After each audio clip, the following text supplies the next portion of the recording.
Hello बच्चों, आज हम एटम्स चैप्टर का फुल रिवीजन करेंगे। Quick revision. तो सबसे पहले हमारा थॉमसन्स मॉडल में क्या है कि एटम को जो है एक स्फेरिकल बॉल एज्यूम किया गया and this spherical ball is filled with the positive fluid. इसमें पॉजिटिव फ्लूइड है और इलेक्ट्रॉन्स उसमें बीच बीच में अवेलेबल हैं। तो जैसे तरबूज में बीज होते हैं या सीड्स या फिर प्लम्स इन पुडिंग, खीर में किशमिश, सीड्स इन वाटरमेलन। तो ये एक मॉडल प्रेजेंट किया गया बाय थॉमसन। और ही ऑल्सो सेड दैट कि इसमें जो टोटल पॉजिटिव चार्ज है, पूरा पॉजिटिव फ्लूइड का जो चार्ज है, और वो बराबर है इलेक्ट्रॉन्स के चार्ज के, यानी कि atom as a whole is stable, neutral है। और ये स्टेबल भी है। इलेक्ट्रॉन का जो रिपल्शन है वो बैलेंस हो रहा है इलेक्ट्रॉन और पॉजिटिव फ्लूइड के अट्रैक्शन से। तो ये इसकी कैरेक्टरिस्टिक्स थे थॉमसन्स मॉडल के, लेकिन इसके कुछ ड्रॉबैक्स भी थे। ड्रॉबैक क्या था कि ये जो थॉमसन्स मॉडल है, it could not explain Rutherford's experiment. Rutherford के एक्सपेरिमेंट को समझा नहीं सका था, एक्सप्लेन नहीं कर पाया था, रीज़न नहीं बता पाया था उसके एक्सपेरिमेंट के जो उसका रिजल्ट था। दूसरा, it could not explain the spectral series, जो स्पेक्ट्रल सीरीज जो प्रोड्यूस हो रही है उनको भी वो नहीं एक्सप्लेन कर पाया था ये मॉडल। फिर अब हम बात कर रहे हैं रुदरफोर्ड्स एक्सपेरिमेंट की। रुदरफोर्ड एक्सपेरिमेंट क्या है कि Rutherford took alpha particle for doing this experiment. Alpha particle basically क्या है, हीलियम न्यूक्लियस है। हीलियम में as you know there are 2 electrons, 2 protons and 2 neutrons. तो इसमें से अगर हम 2 इलेक्ट्रॉन निकाल दें तो हमारे पास हीलियम का न्यूक्लियस रह जाएगा, जिसको हम बोलते हैं अल्फा पार्टिकल। यानी कि alpha particle has 2 units positive charge and its mass is 4 times the mass of proton. तो यहाँ हम प्रोटॉन और न्यूट्रॉन का मास नियर बाय अगर हम सेम मान लें तो ये जो सेटअप है, ये एक स्फेरिकल चेंबर है जो इवैक्यूएटेड है, यानी कि जिसमें हमने वैक्यूम क्रिएट किया हुआ है ताकि कोई एयर मॉलिक्यूल के साथ कोई कोलिजन ना हो अल्फा पार्टिकल्स का। और यहाँ पर हमारा ये हमने एक कैविटी ले रखी है, लेड की कैविटी है, ताकि एक्सेस ऑफ अल्फा पार्टिकल इसमें एब्जॉर्ब हो जाए। और यहाँ हमने फ्यूल ले रखा है, सोर्स ले रखा है अल्फा पार्टिकल का। इट कैन बी थोरियम और पोलोनियम। तो यहाँ से अल्फा पार्टिकल जो निकल रहे हैं इस ओपनिंग में से, यहाँ पर हमने एक कोलीमेटर लिया है। कोलीमेटर का फंक्शन है कि एकदम हम fine beam of alpha particle we can take out. फिर this beam of alpha particle is made to strike over the gold foil, और गोल्ड फॉयल की थिकनेस थी 2.1 into 10⁻⁷ metre. Gold as you know it is highly malleable, तो हम gold foil को हमने choose किया। तो जब हमने यहाँ डिटेक्टर लगाया, बट वी फाउंड कि most of the alpha particle they were found here, यानी कि जो बिल्कुल सीधे निकल गए इसमें से। लेकिन कुछ अल्फा पार्टिकल जो यहाँ भी ट्रेस किए गए, एंड 1 in 10,000 बहुत कम अल्फा पार्टिकल जो है वो उन्होंने अपना पाथ रिट्रेस किया। तो इस एक्सपेरिमेंट के बेसिस पे अगर एक ग्राफ प्लॉट किया जाए कि नंबर ऑफ पार्टिकल जो निकल कर आ रहे हैं गोल्ड फॉयल में से और किस एंगल से डिफ्लेक्ट होकर आ रहे हैं, तो जैसे यहाँ पर हमने एंगल ले लिया 180 डिग्री, तो जहाँ पर एंगल 0 है या नियर बाय 0 है, तो वहाँ पर number of particles which are coming out is very large. लेकिन जैसे जैसे हम एंगल बढ़ा रहे हैं, यानी कि जैसे जैसे हम इधर को आ रहे हैं, एंगल हमारा ये है ना, तो यहाँ से इधर जा रहे हैं या यहाँ से यहाँ जा रहे हैं, तो अल्फा पार्टिकल जो निकल कर आ रहे हैं दे आर वेरी लेस, और बहुत कम, यानी कि 1 in 10,000 ने जो रिट्रेस के पास वापस इधर आ गया।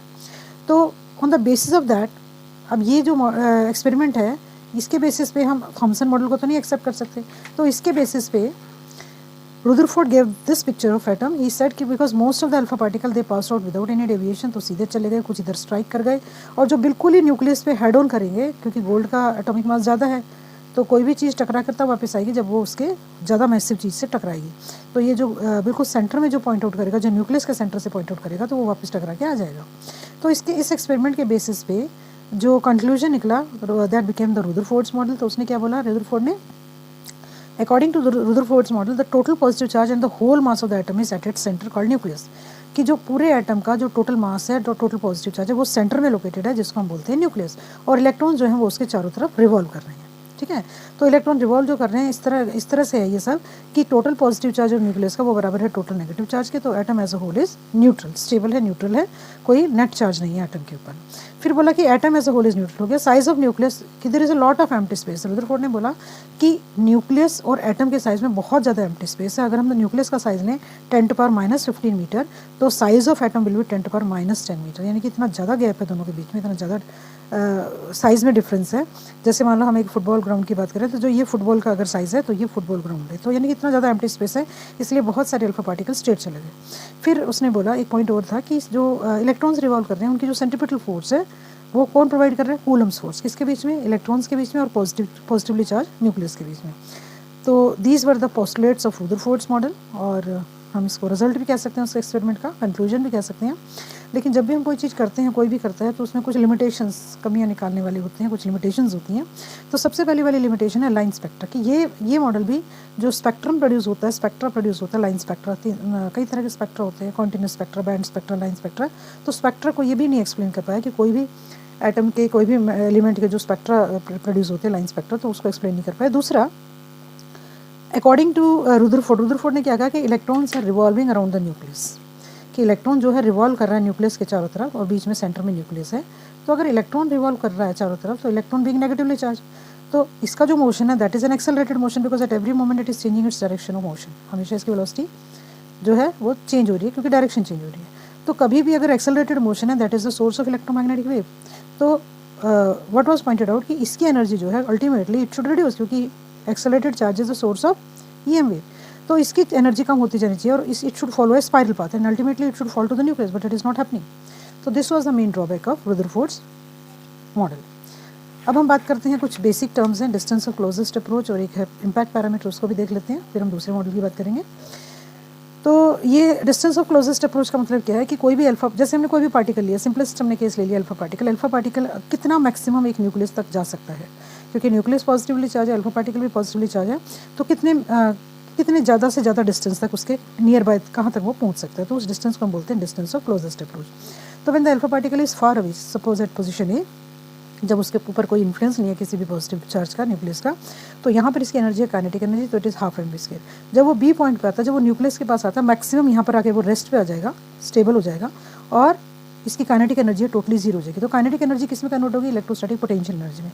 इलेक्ट्रोस्टैटिक पोटेंशियल एनर्जी का फॉर्मूला क्या होता है? के Q1 Q2 बाई आर। तो Q1 क्या है? Charge of nucleus, Z atomic number है, और 2E जो है चार्ज ऑफ अल्फा पार्टिकल है। तो पोटेंशियल एनर्जी होगी K ZE into 2E by r naught. तो इसको सिंप्लीफाई करें तो ये बन गया 2 K ZE square by r naught. तो दोनों एनर्जीज को अगर हम इक्वेट कर दें तो यहाँ से हमारी आर नॉट की वैल्यू जो है, आर नॉट को हम यहाँ ले आते हैं, हाफ एम वी स्क्वायर को यहाँ ले आते हैं। तो ये जो डिस्टेंस का फॉर्मूला बना है ये है डिस्टेंस ऑफ क्लोजेस्ट अप्रोच। इसके ऊपर भी न्यूमेरिकल आया हुआ है, जैसे के की वैल्यू तो पता है 9 इंटू 10⁻9, Z की वैल्यू हाइड्रोजन के केस में 1 है, चार्ज ऑफ इलेक्ट्रॉन आपको पता है 1.6 10⁻19 कूलम।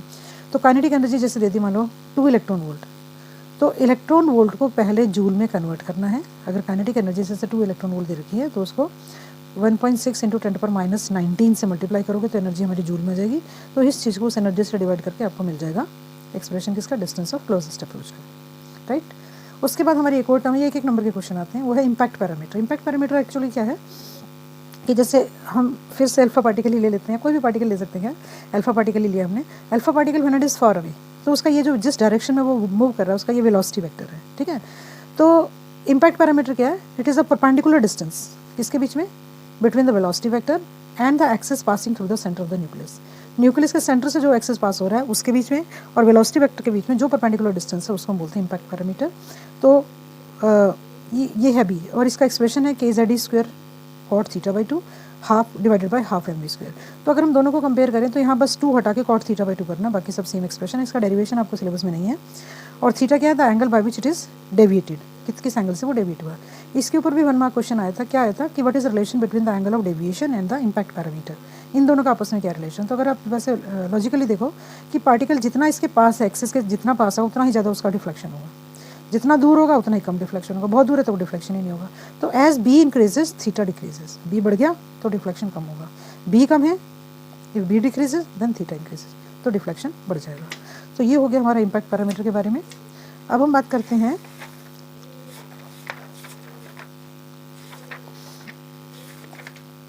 बोर्स पोस्टुलेट्स, जो नेक्स्ट मॉडल है हमारा that is Bohr's postulate. Bohr's postulate क्या कहता है?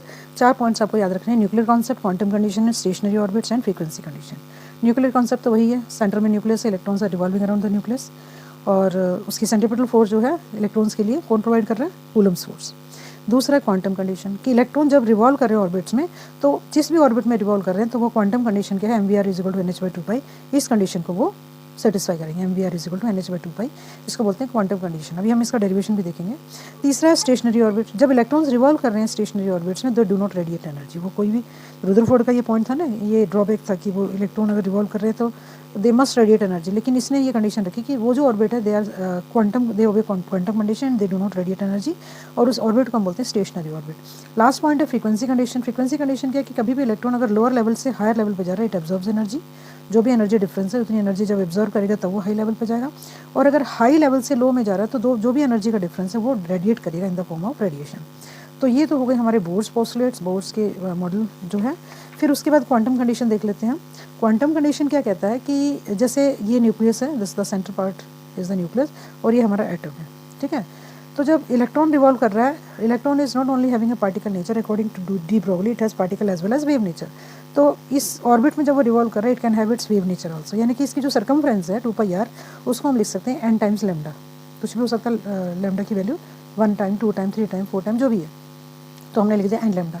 और लैम्डा का relation according to de Broglie, it is lambda is given by h by p, p मतलब मोमेंटम, तो मैंने लिख दिया h बाय mv। ठीक है, तो दोनों को अगर हम इनकॉर्पोरेट करते हैं, लैम्डा की वैल्यू इसमें डालते हैं, तो 2πr is equal to n lambda, lambda की जगह h बाय mv, इसको फिर हमने रीअरेंज किया, mvr इधर रख दिया क्योंकि mvr के एंगुलर मोमेंटम।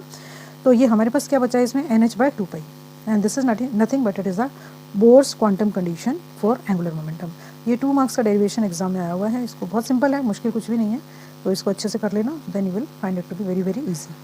उसके बाद हम बात करते हैं expression for radius of the orbit of electron in atom की, जो रेडियस का क्या एक्सप्रेशन है जब इलेक्ट्रॉन रिवॉल्व कर रहा है। तो ये हमारा सिंपलेस्ट केस है, न्यूक्लियस हमने ले रखा है, उसका एटॉमिक नंबर है Z, Z is the charge, electron का चार्ज है E।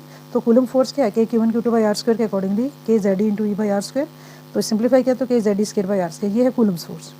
और सेंटीमीटर फोर्स का फॉर्मूला कहते हैं mv²/r। तो कूलम फोर्स क्या प्रोवाइड कर रही है, सेंटीमीटर फोर्स, तो इसको इसके साथ इक्वेट किया, इसके साथ इक्वेट किया तो एक r इससे कैंसिल हो जाएगा, तो यहाँ से mv² हो गया KZe²/r। और बोर्स कंडीशन क्या है, ये तो हमारा सिंपली एक इक्वेशन है कि Coulomb's force is equal to mv²/r। दूसरी इक्वेशन क्या है, दूसरी इक्वेशन है बोर्स क्वांटम कंडीशन, वो क्या है, mvr is equal to nh/2π, जो भी हमने डेरिवेशन देखा है। So when we take mvr is equal to nh/2π, तो यहाँ से हमारा v की वैल्यू जो निकलेगी nh/2π और mr आ गया नीचे। ठीक, अब इस v की वैल्यू को, थर्ड इक्वेशन को हम डाल देते हैं इक्वेशन नंबर 1 में। इक्वेशन नंबर 1 क्या है, KZe²/r is equal to mv²। तो v की वैल्यू अगर मैं इसमें डाल दूँ, तो आफ्टर सिंप्लीफिकेशन KZe²/r m, ये v की वैल्यू डाला, v² की वैल्यू, इसको सिंप्लीफाई किया तो वी गॉट दिस एक्सप्रेशन। ये हमारा after simplification we got this expression. क्या एक्सप्रेशन है, r is equal to n²h² m KZe²। अब इसमें अगर हम देखें h क्या, मेरा प्लैंक्स कांस्टेंट 6.6 × 10⁻34, 4 कांस्टेंट है, π² कांस्टेंट है, m mass of electron 9.1 10⁻31, k क्या है 9 × 10⁻9, z क्या है हाइड्रोजन के केस में 1, e क्या है चार्ज ऑफ इलेक्ट्रॉन 1.6 10⁻19। मतलब ये सारे कांस्टेंट्स हैं एक्सेप्ट n²। तो ये सारे कांस्टेंट की अगर हम वैल्यू डालते हैं तो आंसर आ जाता है 0.53 एंगस्ट्रॉम n² या 0.53 n² एंगस्ट्रॉम। अब इसके ऊपर भी क्वेश्चन आता है, what is the radius, question आया हुआ है 1 मार्क का, what is the radius of the electron in ground state. तो ग्राउंड स्टेट में n की वैल्यू 1 है। What is the radius when the value of n is 2, n की जगह 2 डाल दो, 4 से मल्टीप्लाई कर दोगे। तो simply will have to learn this relation कि रेडियस का फॉर्मूला क्या है, 0.53 एंगस्ट्रॉम n²। तो n जो भी गिवन है, जो भी पूछा हुआ है, उसके accordingly you put up the value of n। First you write the formula, then you put up the value of n। उसके बाद हम निकालते हैं इसकी velocity, speed of electron in nth orbit. Speed अगर हमें निकालनी है तो अभी जो हमने निकाला था अभी पिछले रिलेशन में, v था हमारा nh/2π mr और r था हमारा n²h² 4π² m KZe²। तो ये r की वैल्यू इसमें डाल दीजिए, you will get the value of v। तो v आफ्टर सिंप्लीफिकेशन, इसको सिंपली आपने कुछ नहीं करना, सिंप्लीफाई करना है, तो ही गॉट दिस रिलेशन। अब इस रिलेशन को थोड़ा और सिंप्लीफाइड फॉर्म में करने के लिए हमने क्या किया, इसको c से मल्टीप्लाई और डिवाइड कर दिया। c क्या, c is the speed of light, speed of light से मल्टीप्लाई और डिवाइड करते हैं। जब हमने स्पीड ऑफ लाइट से मल्टीप्लाई और डिवाइड किया तो इसमें ये जो एक्सप्रेशन है ch इधर चला गया, n को हमने इधर ले लिया, c/n इधर कर दिया, बाकी सारे की वैल्यू अगर हम डालते हैं because all these are the constants, तो ये हमारा आंसर आ जाता है 1/137 इंटू c/n। तो this is the formula for the speed of electron in nth orbit. अगर ग्राउंड स्टेट है तो n की वैल्यू 1 है और c की वैल्यू कितनी है, 3 × 10⁸। c की जो वैल्यू है that is how much, 3 × 10⁸ metre पर सेकेंड। तो जो भी लेवल है, n की वैल्यू 1 है, 1 डाल दिया, 2 सेकेंड में पूछा है, सेकेंड लेवल में पूछा, n की वैल्यू 2 डाल दो। ठीक है, तो you can find out the speed of electron. तो ये हमारा हो गया स्पीड ऑफ इलेक्ट्रॉन। उसके बाद हम चलते हैं energy of the electron. Energy of the electron के लिए total energy of the electron in its orbit is kinetic energy as well as potential energy. तो दोनों ही एनर्जीज होती हैं, kinetic energy as well as potential energy. टेढ़ा line हो गया जल्दीबाजी में। हाँ जी, तो पोटेंशियल एनर्जी का फॉर्मूला क्या है, K(Q1Q2/r), Q1 क्या Ze, Q2 क्या -E/r, सिंप्लीफाई क्या -KZe²/r। काइनेटिक एनर्जी क्या होती है, हाफ mv²। हमने पिछले डेरिवेशन में पढ़ा था, Coulomb's force provide centimetre force, KZe/E/r² is equal to mv²/r। तो यहाँ से r से r कट गया था, mv² क्या था, KZe²/r। तो इसको अगर हम हाफ से मल्टीप्लाई करते हैं दोनों साइड, तो हाफ mv² किसके बराबर हो गया, KZe²/2r। तो KZe²/2r हमने यहाँ से ले लिया, दोनों को ऐड कर दो, टोटल एनर्जी निकालनी है। टोटल एनर्जी निकालने के लिए दोनों को ऐड किया, तो अल्टीमेटली रिजल्ट क्या आ गया, रिजल्ट आ गया -KZe²/2r। अब इसको जरा अगर हम ध्यान से कंपेयर करें आपस में, ध्यान से देखो, हमारी ये energy minus K Z square by 2r और ये भी के जेड स्क्वायर बाई 2r, तो kinetic energy is negative of total energy. Total energy का नेगेटिव कर दो, यानी कि माइनस को माइनस कर दिया तो प्लस हो गया, तो वो बन गया काइनेटिक एनर्जी। और इसको अगर मैं 2 से मल्टीप्लाई कर दूँ तो वो बन गया हमारा पोटेंशियल एनर्जी। तो ये एक बहुत इंपॉर्टेंट फॉर्मूला है जो आपको लर्न करना है। If total energy is minus x तो काइनेटिक एनर्जी क्या होगा, प्लस एक्स। पोटेंशियल एनर्जी क्या होगा, माइनस ऑफ 2x। जैसे क्वेश्चन आता है एग्जाम में, if total energy is minus 13.6 electron volt, what is it's kinetic energy in potential energy. तो काइनेटिक में तो इसका माइनस का प्लस कर दो, 13.6 हो गया। पोटेंशियल में इसको डबल कर दो, माइनस का माइनस आएगा, दोनों को ऐड करोगे तो टोटल एनर्जी फिर से आ जाएगा। ठीक है, तो ये हो गया एनर्जी ऑफ एन इलेक्ट्रॉन। तो एनर्जी ऑफ एन इलेक्ट्रॉन को हमने फिर से फर्दर थोड़ा सा और एक्सपेंड कर लिया है, minus K Z square by 2r। R की वैल्यू डाल दो, आर की वैल्यू क्या था, n square h square upon 4 pi square m K Z square. तो वो वैल्यू डाली तो हमारा ये एक्सप्रेशन आ गया, ये वैल्यू इसमें डाली तो ये एक्सप्रेशन आ गया। ठीक है, तो ये एक्सप्रेशन है एनर्जी का। हाइड्रोजन के लिए अच्छा एनर्जी की वैल्यू निकालनी है, बाकी सारे कॉन्स्टेंट्स हैं, जेड की वैल्यू 1 है, तो कैलकुलेट किया तो एनर्जी कितनी आ रही है, minus 13.6 divided by n square. तो एन की वैल्यू अगर 1 है तो एनर्जी है ग्राउंड स्टेट में माइनस 13.6 इलेक्ट्रॉन। एन की वैल्यू 2 है, लेवल 2, तो एन स्क्वायर, एन की जगह 2 का स्क्वायर यानी कि 4 से डिवाइड कर देंगे तो माइनस 3.4। एन की वैल्यू अगर 3 है तो 3 का स्क्वायर यानी कि 9 से डिवाइड कर देंगे माइनस 1.51, तो ऐसा ऑन। तो पहला एन की वैल्यू 1 मतलब ग्राउंड स्टेट, एन की वैल्यू 2 मीन्स सेकंड लेवल या फर्स्ट एक्साइटेड लेवल, ये ध्यान रखना। N is equal to 2 means second level और first excited level, n is 3 means third level और सेकंड एक्साइटेड लेवल। ठीक है, तो ये हम एनर्जी इसकी कैलकुलेट कर सकते हैं। उसके बाद हम बात करते हैं स्पेक्ट्रल सीरीज़ की। स्पेक्ट्रल सीरीज़ में अब एनर्जी का फॉर्मूला हमने क्या निकाला, minus 2 pi square m K square E4 n square h square. तो फर्स्ट लेवल है तो N1 कर दिया, सेकंड लेवल है N2 तो N2 कर दिया। अब जैसे हमने पढ़ा था ना frequency condition, whenever electrons make a transition from one level to another level the difference of energy is given out in the form of radiation. तो En2 माइनस En1 हो गया मेरा h न्यू, तो h न्यू डाल दिया, En2 की value डाल दी, En1 की वैल्यू डाल दी, सिंप्लीफाई किया, जो कॉमन टर्म्स है वो बाहर ले लिया, अंदर क्या बचा 1/n1 square minus 1/n2 square. New क्या होता है, c by lambda, h c by lambda, 1/λ को रखो, सी एच को नीचे ले आओ तो ये सी एच क्यूब हो गया। ठीक है, फिर ये 1/n1 square minus 1/n2 square, इस पूरे को हम बोलते हैं constant, that is a Rydberg constant. तो अल्टीमेटली जो हमारा फॉर्मूला है ये क्या हो जाएगा, चलो फॉर्मूला तो वही है, रिडबर्ग कांस्टेंट की वैल्यू कितनी होती है, नियर बाय 10⁻7 होती है, तो 1.096 10⁻7। ठीक है, अब इलेक्ट्रॉन जब कभी भी एक लेवल से दूसरे लेवल पे जाते हैं, difference of energy is given out in the form of radiation, तो कभी भी किसी भी लेवल से फर्स्ट लेवल पे जब आ रहे हैं तो डिफरेंस ऑफ एनर्जी को हम बोलते हैं लाइमन सीरीज। तो उसका फॉर्मूला क्या बन गया, लाइमन सीरीज में 1/λ इज आर, 1 फर्स्ट लेवल पे आ रहे हैं माइनस 1/n2 स्क्वायर, n2 क्या 2 3 4 कुछ भी। ठीक है, तो पहले ये लाइमन सीरीज, लाइमन सीरीज जो होती है वो लाई करती है यूवी रेडिएशन, यानी कि इसकी एनर्जी जो है बहुत ज़्यादा अल्ट्रावायलेट रेडिएशन से। ये 1 मार्क क्वेश्चन आया है, in which region Lyman series lies, in ultraviolet region, UV region. ठीक है, UV region is written here, right. अगर n इज इक्वल टू 2 पे ट्रांजिशन हो रहा है किसी भी हाई लेवल से, किसी भी हाई लेवल से n इज इक्वल टू 2 पे ट्रांजिशन हो रहा है, फाइनली 2 सेकेंड लेवल पे अगर वो इलेक्ट्रॉन जंप कर रहे हैं, तो जो difference of energy that is given in the form of Barmer radiation. Lyman के बाद बार्मर, तो बार्मर में जो 2 सेकेंड लेवल पे आ रहे हैं, किससे, थर्ड से, फोर्थ से, फिफ्थ से, किसी से भी। और इसमें जो रेडिएशंस जो एमिट आउट हो रही हैं वो किस रीजन में लाई करेंगे, वायलेट रीजन में, वायलेट, ये UV, sorry visible, not violet, sorry it's visible, it's visible, ये अल्ट्रावायलेट, ये विजिबल। ठीक है, उसके बाद तीसरा है पैशन सीरीज। पैशन सीरीज में क्या है कि लेवल नंबर हो गया 3, लाइमन के लिए लेवल नंबर 1 पे आ रहे हैं हायर लेवल से, बार्मर में 2 पे आ रहे हैं, पैशन में 3 पे आ रहे हैं किसी भी हाई लेवल से, यानी कि 4 5 6 टू इन्फिनिटी से थर्ड पे आ रहे हैं। तो ये हमारा पैशन सीरीज है और ये किस रीजन में लाई करेगा, फॉर इंफ्रारेड, फॉर इंफ्रारेड। फिर उसके बाद आ जाता है ब्रैकेट सीरीज, ब्रैकेट में 4th लेवल पे आ रहे हैं फ्रॉम एनी हायर लेवल हो गया 5 6 7 9 अप टू इन्फिनिटी। ये किस पे लाई करेगा, कौन सा रीजन है, इंफ्रारेड रीजन है। लास्ट है हमारा पी फंड या पी साइलेंट, समटाइम्स हम उसको साइलेंट भी बोल देते हैं, फंड सीरीज। तो फंड सीरीज में 5th लेवल पे आएगा फ्रॉम 6 7 8 अप टू इन्फिनिटी। तो ये इंफ्रारेड में, तो पहला हमारा अल्ट्रावायलेट है, दूसरा हमारा विजिबल है, तीसरा फॉर इंफ्रारेड है, 4th इंफ्रारेड, 5th इंफ्रारेड, यानी कि लास्ट के 3 इंफ्रारेड एक तरह से, और पहला यूवी है, दूसरा विजिबल है। तो इसको हम बोलते हैं hydrogen spectrum, we call it as hydrogen spectrum. इसके ऊपर माइकल्स भी आते हैं। अब जब हमने ये सब पढ़ लिया, इसके बाद हम लिमिटेशंस देखते हैं। कोई भी चीज़ गिवन होती है उसकी कुछ लिमिटेशंस हैं। तो सबसे पहले लिमिटेशन तो क्या है, it is applicable to simple atoms like hydrogen only. It could not explain fine spectral series, structure of spectral series. इसमें हमने सर्कुलर ऑर्बिट्स लिए हैं जबकि elliptical orbits are also possible, तो वो क्यों नहीं लिया, ये भी एक क्वेश्चन मार्क है। और लास्ट में है कि रिलेटिव इंटेंसिटीज ऑफ फ्रीक्वेंसी, जो एमिटेड लाइट में जो लाइट एमिट हो रही है उसकी जो फ्रीक्वेंसी, जो भी फ्रीक्वेंसी से लाइट एमिट हो रही है उसकी जो इंटेंसिटीज़ है, इंटेंसिटीज़ का वेरिएशन है, it could not be explain using this model.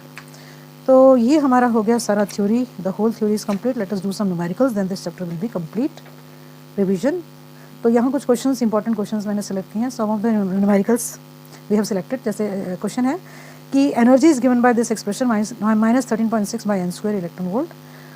What will be the energy emitted when the electron makes a transition from ground level to the how much energy is needed? Sorry, how much energy is needed when the electron makes a transition from ground to the second excited state? तो आपको मैंने बोला था second excited state मतलब n की value 3. ठीक है, तो ग्राउंड पे n की वैल्यू 1 हो जाएगी, ये एनर्जी होगी. सेकेंड एक्साइटेड स्टेट में n की वैल्यू 3 होगी, 3² डिवाइड किया, ये एनर्जी होगी. तो डिफरेंस ऑफ द एनर्जी कितना आ रहा है ये. तो this much energy is needed to go from ground to second excited state. एक और क्वेश्चन है कि U की वैल्यू इतनी है, टोटल एनर्जी इलेक्ट्रॉन की इतनी है -1.5 electron volt. What will be it's kinetic energy, potential energy and how much wavelength is emitted when the electron makes a transition. जब इसकी इतनी एनर्जी है यहाँ से ग्राउंड स्टेट में, तब वेवलेंथ कितनी होगी. तो ये तो अभी बताया था, टोटल एनर्जी जितनी है काइनेटिक एनर्जी उसका प्लस हो जाएगी. यानी कि काइनेटिक एनर्जी तो होगी 1.5 इलेक्ट्रॉन वोल्ट, पोटेंशियल होगी इसका डबल कर दो, नेगेटिव का डबल -3. ठीक है, तो kinetic energy 1.5 electron volt, potential energy -3. अब ग्राउंड स्टेट पे एनर्जी कितनी है, ये तो है सेकंड एक्साइटेड स्टेट पे. ग्राउंड स्टेट पे एनर्जी कितनी है, -13.6 होती है. ठीक है, दोनों एनर्जी का डिफरेंस ले लो. दोनों एनर्जी का डिफरेंस कितना है, 12.5. एनर्जी क्या होता है, h न्यू क्या है, c/λ. तो यहाँ से ये जो एनर्जी नहीं है हमारे लिए 12.1 electron volt, it should be converted into joule in order to do calculation. तो इलेक्ट्रॉन वोल्ट की जगह हमने 1.6 × 10⁻19 से इससे मल्टीप्लाई किया. h है प्लैंक्स कांस्टेंट, c है स्पीड ऑफ लाइट, तो लैम्डा निकल आएगा. यहाँ से लैम्डा की वैल्यू आ गई 1022.7 एंगस्ट्रॉम. तो ये न्यूमेरिकल हो गया. एक और इंपॉर्टेंट न्यूमेरिकल आपका इस टाइप से आता है, बहुत इंपॉर्टेंट है ये क्वेश्चन, कई बार आया हुआ, 3 मार्क्स में आया हुआ है. Some transitions are given, A B C D E, यहाँ इसमें 1 2 3 4 5 ट्रांजिशंस आर गिवन. एनर्जीज जो लेवल दिखा रखे -10 -3 -1 0 इस टाइप से दिखा दिया. फिर क्वेश्चन है if by some of the transition, किसी से भी, A से B से C से D से E से किसी से भी जो वेवलेंथ एमिट हो रही है वो है 620 नैनोमीटर. तो बताओ वो कौन सा ट्रांजिशन है, A है, B है, C है, D है या E है. तो वेवलेंथ दे दिया, तो इस वेवलेंथ से हम पहले इसकी एनर्जी निकालेंगे. लैम्डा भी पता है, E का फॉर्मूला क्या होता है, h न्यू क्या हो गया, c/λ. तो यहाँ C की वैल्यू डाल दो 3 × 10⁸, लैम्डा की वैल्यू डाल दी 620 नैनोमीटर, नैनो मतलब 10⁻�9. सिंप्लीफाई किया, ये एनर्जी आ गई. अब ये एनर्जी हमारी जूल में आएगी, इसको कन्वर्ट करना है इलेक्ट्रॉन वोल्ट में, तो इसको 1.6 × 10⁻19 से डिवाइड करेंगे. सिंप्लीफाई किया तो आंसर आ गया 2 इलेक्ट्रॉन वोल्ट. आपको देखेंगे कौन सा एनर्जी लेवल है जहाँ पर एनर्जी का डिफरेंस है 2. ए में देखें 0 और -1, इनका डिफरेंस कितना आ रहा है 1. बी में -3 0, इसका डिफरेंस है 3. सी में 0 और -10 डिफरेंस है 10. डी में -3 और -1 डिफरेंस लेंगे तो 2. ठीक है, तो that transition will be D. तो for D transition energy difference is 2 electron volt. तो ये 3 नंबर का क्वेश्चन है, बहुत इंपॉर्टेंट क्वेश्चन है, बहुत बार आया हुआ है, तो you must try this question. एक क्वेश्चन और ये भी काफ़ी इंपॉर्टेंट है, उसमें क्वेश्चन में पूछा है कि लाइमन सीरीज में अगर ये रिडबर्ग कांस्टेंट की वैल्यू है तो लॉन्गेस्ट और शॉर्टेस्ट वेवलेंथ बताओ. लाइमन फर्स्ट लेवल हमने पढ़ा था, जिसमें फर्स्ट लेवल पे आ रहे हैं electrons from any higher level, 2 से 3 से 4 से अप टू इन्फिनिटी. अब देखो अगर एनर्जी डिफरेंस कम है, 2 से भी आ रहा है, इन्फिनिटी से भी आ रहा है. जब 2 से आ रहा है तो एनर्जी डिफरेंस कम है, एनर्जी कम है तो फ्रीक्वेंसी भी कम हुई, और फ्रीक्वेंसी और वेवलेंथ अपोजिट है, तो यहाँ फ्रीक्वेंसी कम हुई तो वेवलेंथ मैक्सिमम हुई. ठीक है, और अगर इन्फिनिटी से आ रहा है, इन्फिनिटी से एनर्जी डिफरेंस ज़्यादा है, फ्रीक्वेंसी ज़्यादा है, यानी कि वेवलेंथ कम है, तो इन्फिनिटी से जो आता है वो शॉर्टेस्ट होगा, और जो नेक्स्ट लेवल से आ रहा है 1 पे, अगर 2 से आ रहा है तो वो लॉन्गेस्ट होगा. तो बस फॉर्मूला लगाइए, 1/λ इज r, 1/1² - 1/∞². सिंप्लीफाई किया, आ गया, r की वैल्यू डाल दी, सिंप्लीफाई कर लो बस. इस केस में 2 के साथ लोगे, r 1/λ is r times 1/1² - 1/2². Simplify किया तो ये आ गया. ठीक है, तो ये थे कुछ इंपॉर्टेंट क्वेश्चन, और ये चैप्टर का, पूरे चैप्टर का हमारा रिवीजन है. I hope it is clear to all of you. सब बच्चे अच्छे से रिवाइज करेंगे, अच्छे से पढ़ेंगे, बहुत मेहनत करेंगे, और this is all about this chapter atoms. Thank you.